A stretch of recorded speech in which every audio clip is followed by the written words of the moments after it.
At this moment, I'm extremely angry to the point where I'm trembling. If my spouse, Sandy, were to enter the room, I'd better not tell you. I just wrapped up a project here in Denver, and boy, am I glad to be away from the mess back home. I've had this gut feeling that my wife, Sandy, has been seeing someone else, and tonight my suspicions were confirmed. It doesn't matter how long it's been going on, our marriage is as good as dead. It's funny how you never see these things coming, even after 8 years together. Initially, I thought about confronting them, but what's the point? It's clear my marriage is over, plus the guy she's with could probably wipe the floor with me. So here I am, feeling isolated. Only someone who's been in my shoes can truly understand this kind of pain. I'm not interested in the typical comforting lines like, "I understand what you're going through," or offers to talk about it.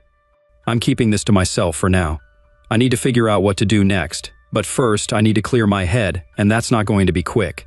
The idea of being intimate with my wife again is revolting to me, especially with images of her with him. Thankfully, their disrespect didn't extend to our home bed. They used hotels. Now, with a notepad ready, I'm trying to decide on my next steps. If Sandy had been the stereotypical bombshell, maybe I could have anticipated this, or at least been on the lookout for clues. She's not the big, leggy, long, blonde-haired, towering beauty type, but that's not to say Sandy isn't attractive. She's around 5 feet 6 inches, with short brown hair, a fit body, not the kind to turn heads in a dramatic fashion, but certainly not lacking in appeal. Compared to his wife, Sandy would barely score a 5. So the question is, why would he be interested in my wife? Probably just because he can. Sandy started working at Logan Industries about 2 years back, right after our son Danny was born. We have enough to get by with my salary, but she wanted the lifestyle our friends enjoyed. "Steve, if I work, it'll ease some financial stress off you, and you won't need to put in so much overtime. It'd be great to have you around more," she argued. Her parents even offered to babysit Danny so she could work at least part-time. She had a point, but I still thought Danny needed her at home a bit longer. Little did I know she was already on the job hunt. It was at a charity auction where or rather I should say, I encountered Richard Logan. My boss handed his tickets to us, admitting his disdain for such events, and I saw it as a chance for a pleasant night out with my wife. When he entered the room with his wife, everyone's attention was on them. He was tall, attractive, and wealthy, which gave him a kind of celebrity status. He was charming, and it seemed like he had every woman's admiration, including my wife's. "That's Richard Logan and his wife Connie," my wife whispered to me. "He owns 3 companies around here, and his wife was a fashion model. The dress she's wearing tonight probably costs more than my entire wardrobe," she observed quietly. "But they're likely not as happy as we are," I responded, giving my wife a kiss on the cheek. "Yeah, wouldn't it be nice to have that sort of money, even just for a bit?" she pondered. Later that evening, we somehow ended up talking to them. I can't remember how the conversation turned to our jobs or Sandy's interest in returning to work, but it stayed in my mind until Sandy mentioned it again weeks later. Richard really showed off his wealth that evening by winning the auctions for the top 5 items. When I called him out for showing off, my wife quickly corrected me, claiming he was doing it all for charity. I didn't buy it. It was clear he wanted everyone to see he could do whatever he pleased. It was obvious he liked being the center of attention. I couldn't help but notice his wife seemed to be watching him closely, as well as keeping an eye on all the attractive women there. It seemed like she didn't fully trust him. Nevertheless, 3 weeks later, I came home to find out Sandy had landed a part-time job at none other than Logan Industries in a newly established department. She was excited, saying it was likely to become a full-time role in 6 months. "Isn't it wonderful?" she said, clearly thrilled. I really wanted to say heck no, but I didn't want to dampen her excitement, so I put on a brave face, smiled, and told her I was proud. "How did you find out about the job?" I asked. "My friend Debbie works there, and Richard asked her if she knew anyone job hunting. She mentioned me, and I sent in my resume. I didn't want to tell you until it was official. I had my interview last week and got the job offer the next day." "Isn't that great?" she repeated, bubbling with excitement. "So you'll be working directly with Richard?" I pressed. "Yes, we're launching a new department focused on managing the charitable activities of his businesses. It might not seem like much, but I'll be evaluating all the charity requests they get and helping decide which ones they'll support. It's a big responsibility," she explained. "I'm sure you're up for it, love," I reassured her. "How about we go out for dinner to celebrate?" I suggested, acknowledging we were tight on funds but optimistic about our financial future. That's how it all began.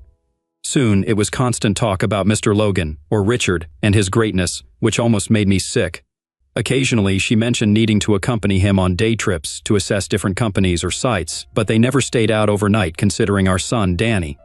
"Steve, I need to be away next Tuesday night," she mentioned during dinner one week. Richard is considering a donation for a new wing at a small hospital in Alabama.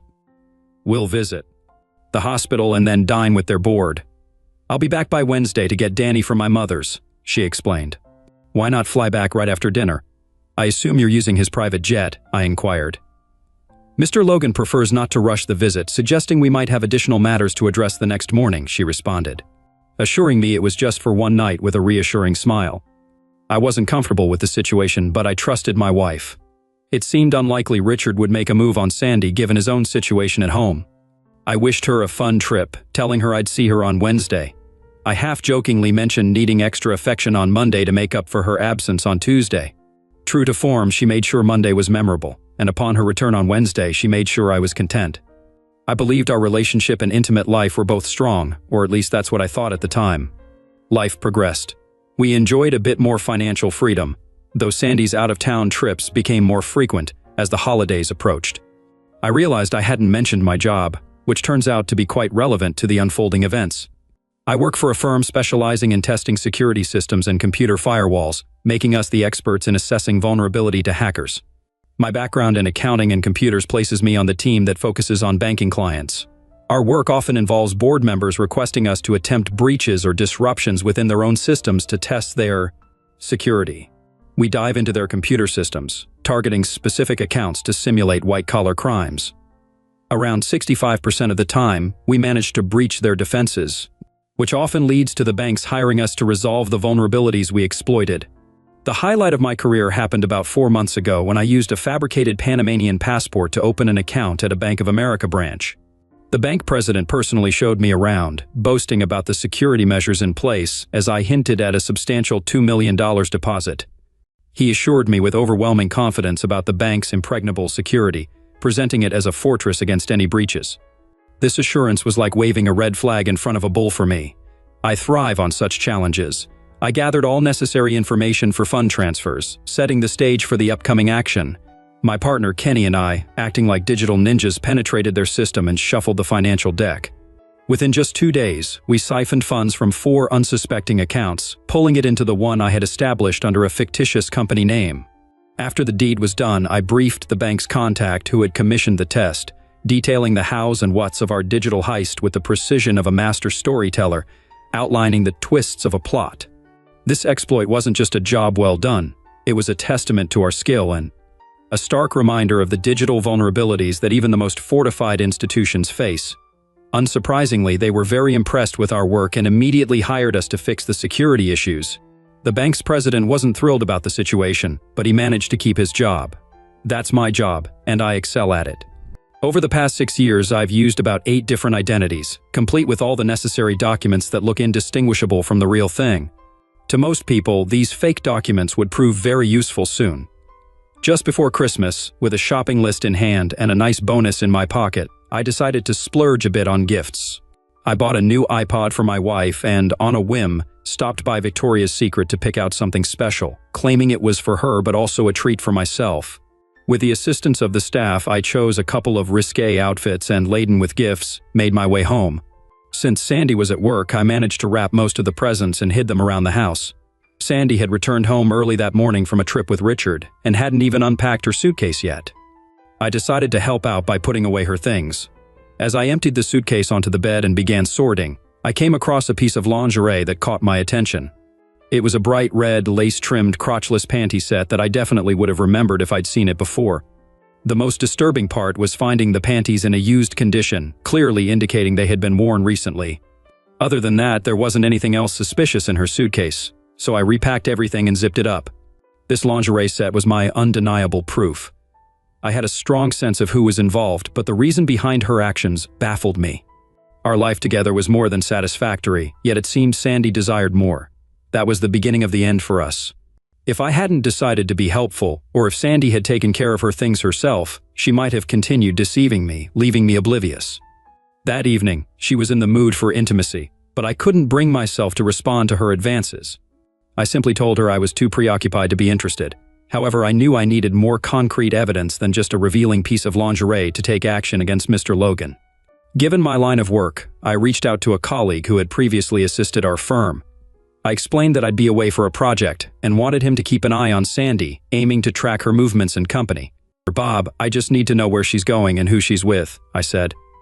I was sure of her infidelity but required solid evidence to confront it. "Man, Steve, that's tough to hear, but don't stress. I'll uncover anything if it's there," he assured me. Together, we equipped the house, her vehicle, and even her purse with listening devices for surveillance. "Sandy, I'll only be away for a couple of nights, at most. I want to wrap up this project before Christmas so we can spend the entire holiday together," I explained to her. "Plus, you'll have a chance to pick out my Christmas gift while I'm gone. Make sure it's something special considering all the time you've spent away this year," I added, trying to provoke a reaction. She simply stared back without a word. On Wednesday, I caught my flight to Denver and signaled Bob to start his surveillance. Kenny had already arrived, and we managed to complete our tasks by 6:30 p.m. "Let's go out for a beer or two and grab some dinner, Steve. There's an excellent seafood place just a couple of blocks from our hotel, and the waitresses are a sight for sore eyes," he suggested. "I'll be ready in 20 minutes. Just pick me up out front," I told him. I rang Sandy to let her know I was heading out for dinner and planned to turn in early, hoping to catch her before she got busy. "What's on your agenda tonight?" I inquired. "I'm just looking forward to a hot bath after putting Danny to bed, then I'll probably read a bit," she responded. "Love you," she said before hanging up, but I didn't reciprocate. Her actions had extinguished that sentiment. Dinner turned out to be enjoyable, and the waitresses were indeed attractive, just as Kenny mentioned. After a final drink in the hotel bar, I retired to my room, noticing a voicemail waiting for me. It was a brief message urging me to call back. "Steve, your cell was off," Bob started as soon as I called. "I turned it off intentionally, wanted to enjoy one last good meal undisturbed before getting your update." "So what happened?" I pressed. He informed me Sandy had arranged for a babysitter, and with Richard Logan post-dinner, they headed to room 312 at the Ramada Inn. Although he couldn't secure photos from inside, he captured images of them entering and promised to snap more as they exited. He also mentioned capturing some audio, but doubted I'd want to hear it. "He booked the room just for a night, so I'll watch from your place tomorrow." "No worries, Steve. You won't have to pay for this," he mentioned. Muttering to myself, "She's going to regret ever getting involved with him," I sat in my room plotting my next steps. Divorcing Sandy seemed too straightforward. I aimed to affect her deeply, crafting a memorable Christmas for all the wrong reasons. By Thursday, I had outlined my plan, actionable mainly on the 23rd due to holiday closures. Armed with a fake passport and my son's birth certificate, I booked flights under an alias, choosing a complex route to obscure our destination. Holiday travel is chaotic, making it easy to blend in as everyone rushes to finalize their plans. I took out a cash advance on my credit card to avoid leaving a digital footprint. I also liquidated our CDs and emptied our safety deposit box, gathering all the cash we had. Since I planned to travel light with just a couple of outfits, I'd need the cash to buy clothes once we arrived at our destination. The last part of my plan took 3 days. Logan Industries did business with 2 local banks, including one where I held an account. My goal was to infiltrate the bank's mainframe, access Logan's account, and route those funds to our shared savings account. Sounds easy, right? Not quite, and I had to enlist Kenny's expertise. I wanted to minimize involving others to avoid getting anyone else implicated if I encountered any issues. Kenny was my go-to for solutions. I decided on a practice run before taking any real action. Although we had experience with such operations, each bank system presented unique challenges without a uniform approach.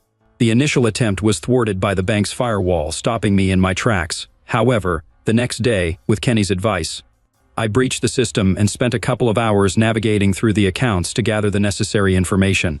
I aimed to initiate the first transfer from Logan's account to mine late on Friday, December 24th, then immediately move the money to one of 8 international accounts. Timing was crucial. During that last week, I kept things quiet. I gathered all the details from Bob and prepared copies for Sandy, her parents, Richard's wife Connie, and my own parents, ensuring all but my parents received their copies on Christmas Eve. Danny and I decorated the tree and arranged the gifts underneath.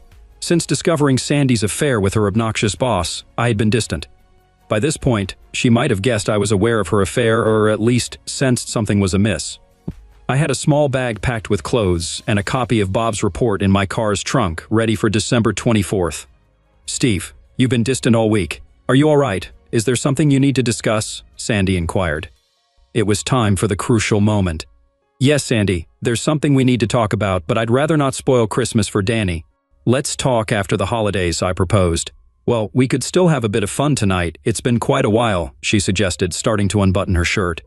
That's when I decided to confront the situation directly. Is Richard too busy to see you tonight? I retorted, then headed upstairs to the guest room. Once inside, I closed and locked the door behind me. I could barely hear her knocking and pleading from the other side. Steve, we really need to talk. Can you open the door, please? But to me, facing a horde of bikers seemed more appealing at that moment. As I lay in bed, attempting to fall asleep, eventually, I did manage to get some sleep, waking up just after 7 the next morning. I got out of bed, showered, shaved, and prepared myself for what I anticipated would be an extremely hectic day. I knew I'd need plenty of coffee to get through the upcoming 24 hours. By 9 a.m., Danny was already watching cartoons, and Sandy was on her way to the kitchen. Her eyes were swollen from lack of sleep, signaling she had a rough night.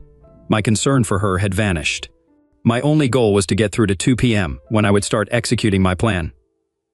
When did you find out? She eventually questioned. Does it even matter now, Sandy? I responded. Is there anything I can say? She continued. What could you say? That it meant nothing? You don't love him, only me, and it was all a big mistake?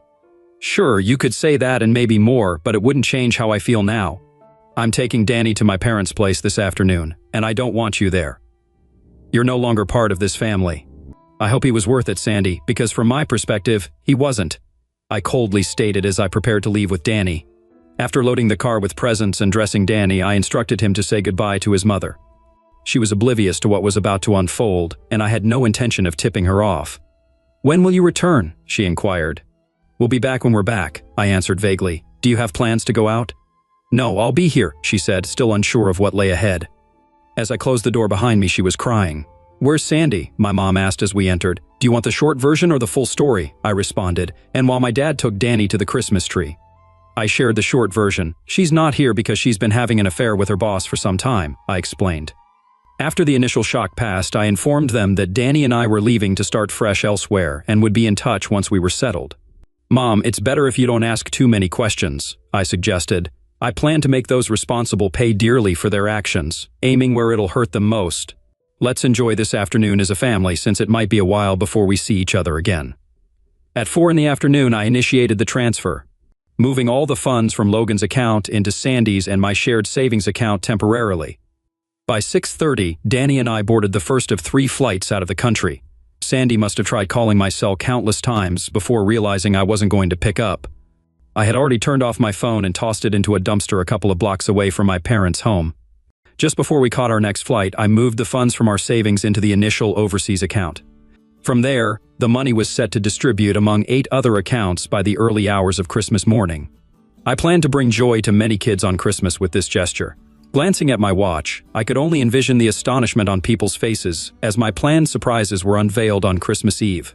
According to what Bob found, Connie ended up kicking her husband so forcefully over the revelations that he needed medical intervention. Sandy's parents were equally dismayed by their present and didn't hesitate to express their disappointment in her choices. By the time Sandy realized we weren't returning, she had received the package containing photos, recordings, and a letter from me detailing how I discovered her betrayal and stating my inability to forgive her. You don't deserve mine or Danny's love, so you're not going to have it from this day forth. The house and everything else in it is yours to do with as you wish. Danny and I will be starting a new life without you, and I only hope that one day I'll find it in me to forgive you, but I don't see that day coming for a long time, I told her. By the way, since the two of you started your unholy union under the pretext of donating money to good causes, I've decided to help the two of you out. The $1.2 million from their Bank of America account has been given away under the name of Logan Industries to 8 children's hospitals in countries in need. I've arranged for these organizations to express their gratitude to Logan Industries exactly 1 year from now. Feel free to inform Richard. I hope he enjoys the repercussions of your affair as it's turned out to be his costliest mistake. Wishing you a Merry Christmas and a Happy New Year. I'd like to say we'll run into each other, but that's not likely to happen anytime soon. I'll keep Mom informed, so if you're in her good graces, perhaps she'll share updates with you. And if you decide to file for divorce, go ahead, I won't oppose it. We arrived in Panama on Christmas morning. I had arranged to rent a 2-bedroom condo near the capital's downtown area. I managed to keep some of Logan Industries' money for our expenses. Although living here is affordable, I knew I'd eventually need to find work. Danny wondered about his mom initially but stopped after a few weeks. I hired an affordable, reliable nanny, and we started to feel like a family. With limited resources, I launched a software security business, avoiding big banks, but gradually gaining recognition among smaller independent clients who began seeking me out. 5 years since moving, someone knocked on my door. When I heard about a newcomer in the business here, I guessed it was you. "Can I come in?" he joked with a laugh. We caught up for over 2 hours before heading to dinner. It turns out Logan Industries wasn't thrilled about the unexpected charitable contributions and ended up replacing Richard as president. He nearly went bankrupt, refilling the $1.2 million, and after divorcing his wife Connie, Sandy lost her job once it was discovered the funds went through her account. Although there was an attempt to charge her, she was ultimately found not guilty. As soon as I caught wind of the situation, I suspected your handiwork. My hunch was confirmed when our company started losing business to a new player in town. Believe it or not, I've brought down an offer from the home office to either buy you out. He came to offer me the position of leading the new Southern Division. As I reviewed the contract he presented, the salary outlined was in line with U.S. standards, meaning that with the cost of living here, I could enjoy a luxurious lifestyle while engaging in the work I excel at, but with significantly less stress and oversight required on my part. He urged me to consider the proposal, mentioning he wouldn't be returning to the U.S. until the week's end, giving me ample time to ponder the decision. During his stay, we indulged in the local cuisine and culture, and he seemed particularly enamored with the vibrant Latin American lifestyle, finding a particular interest in a local woman. When he left, he was noticeably pleased, taking with him a signed contract and a letter intended for Sandy, which also included photos. In the letter to Sandy, I detailed how our son has been thriving in his new environment. I explained that he's attending a small, reputable private school where he has become fluent in Spanish, likely surpassing his proficiency in English. This linguistic shift is significant considering the global importance of Spanish as a language, offering him invaluable communication skills that will serve him in countless ways as he grows. Furthermore, he started learning Chinese, a strategic choice given that approximately a quarter of his schoolmates are of Asian descent. His adeptness with computers is unmatched, suggesting that he's on a path to potentially succeed me in my business endeavors. He's aware that we're no longer together, but I haven't explained the reasons to him. He's simply adjusted to the reality that he's with me and you're elsewhere. Due to obvious reasons, I couldn't disclose my destination to anyone, and after I departed, I understand that your parents moved in with you while mine did the same with me. My mom told me she relayed all the updates I sent your way once she moved past her initial anger, so you're up to date on how Danny's doing. For what it's worth, I've let go of my resentment towards you. My current partner pointed out that I was holding on to too much from the past, and it was time for me to let go and move forward. It's unfortunate how things turned out. You would have really enjoyed life here. I have no plans to return, especially since my parents are considering buying a place here to spend the winters, leaving me with no ties back home. So, if you ever wish to see Danny, you'll need to travel here, at least for the foreseeable future. Mom never mentions you, and I don't ask about you, but I do hope you've managed to recover after losing your job. However, learning about Richard's downfall did bring a bit of satisfaction. That's pretty much everything I have to share. I hope you find someone you can stay true to and start anew. As for me, I've met someone incredible. She's embraced Danny as if he were her own and brought happiness back into my life, similar to the joy we once shared. We're planning to get married soon, especially since Danny will be welcoming a new sister come spring. I'm ready to commit once more. You're welcome to write to Danny, but this will be my last letter to you. Sandy struggled to get through my letter due to her tears. After everything that happened, she never crossed paths with Richard again. Finding a new job was challenging for her, given the fallout and negative media attention. The only men interested in her now were either not her type or just seeking a casual relationship. She's currently seeing a salesman from another town, but they're proceeding cautiously. From the photos, she can tell Danny is doing well and looks joyful, and she wishes she could visit him. But finances have been tight lately. She lost her home after failing to keep up with the mortgage payments when the real estate market crashed. She repeatedly blames herself for succumbing to Richard's superficial charm, thinking she would still have her old life if not for that mistake. However, she recognizes those thoughts of what could have been are all that remain for her now.